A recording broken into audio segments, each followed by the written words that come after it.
Olá pessoal, tudo bem? Bom, hoje eu vim falar um tema para vocês sobre licitações, em que eu já até gravei um Reels lá para o Instagram, vou deixar o link aqui para vocês também, que é sobre a possibilidade ou não de um servidor público contratar com a administração para a qual ele trabalha. Bom, essa dúvida eu recebo ela constantemente dos meus clientes, constantemente ela paira, principalmente em municípios do interior, cidade pequena. Afinal, geralmente, por exemplo, aqui em Goiás, nós temos muitas cidades muito pequenas em que a prefeitura acaba sendo a maior contratante ali daquele município.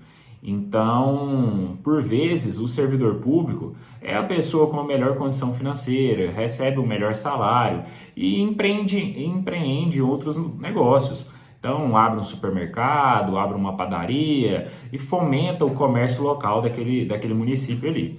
E aí surge a dúvida: essa empresa que tem como sócio um servidor público, ele pode participar de uma licitação, ele pode fazer uma dispensa, pode contratar com a administração pública?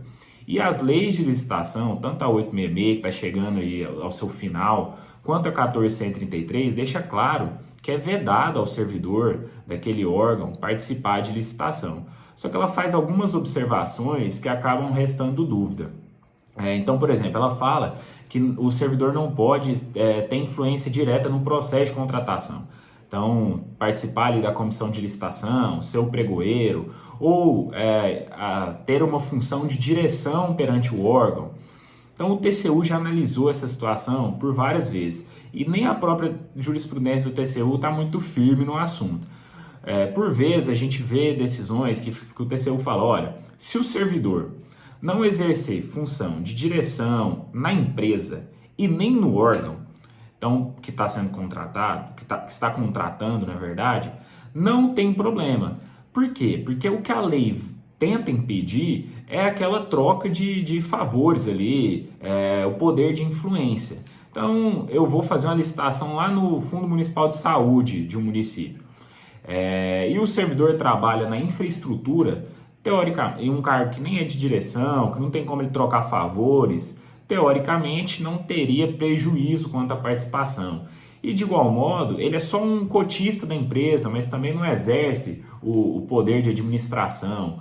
Então, essa situação, a lei meio que deixou essa brecha, entendeu o TCU nessa ocasião. Em outras ocasiões, o TCU já entendeu o contrário.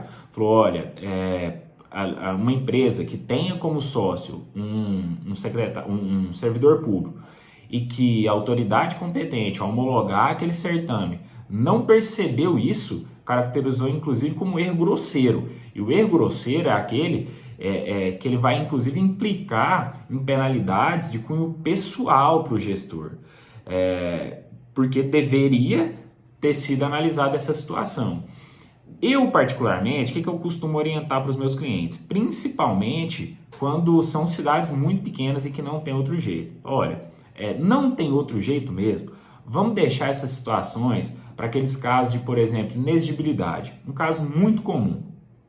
Todo mundo sabe que a administração pública ela pode, antigamente, na 866, dispensar, ou hoje, inexigir a licitação para locação de imóveis, quando uma das características é que aquele imóvel seja o único existente no município capaz de atender às necessidades. Então, por sua localização, por sua metragem, distribuição, infraestrutura, não existe no município outro imóvel que possa atender às necessidades da administração. E aí ocorre que aquele único imóvel existente seja de propriedade de um servidor público. O que vai acontecer? A administração vai deixar de contratar, vai deixar de atender o seu interesse por conta dessa vedação legal? Então eu entendo que nesse caso está demonstrado de forma clara a supremacia do interesse público. Olha, vamos fazer a avaliação, vamos demonstrar que o preço é o de mercado, não existe outro imóvel, isso tem que ficar claro no processo, então nós vamos abrir essa exceção para contratar com um servidor. Nas outras ocasiões em que não foi esse o caso, recomenda-se que tire o servidor público da possibilidade de contratação. Se eu tenho outras possibilidades de contratação, evite. Ah, mas o preço é menor. Não corra esse risco. procure negociar, até demonstre no processo que o preço estava menor, que tentou a negociação, mas tenta evitar.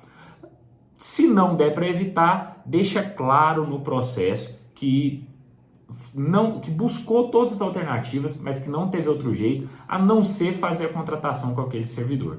Assim todo mundo vai ficar muito mais respaldado, vai dar muito mais legalidade no procedimento. Afinal, na administração pública, tudo a gente tem que motivar, tudo a gente tem que colocar no papel as nossas justificativas para assim resguardar a nós, enquanto pareceristas, os advogados e toda a administração e os gestores que estão ali na cadeira de decisão daquele ente público, tá bem? Obrigado, não esqueça de se inscrever aqui no canal e curtir esse vídeo se vocês gostaram.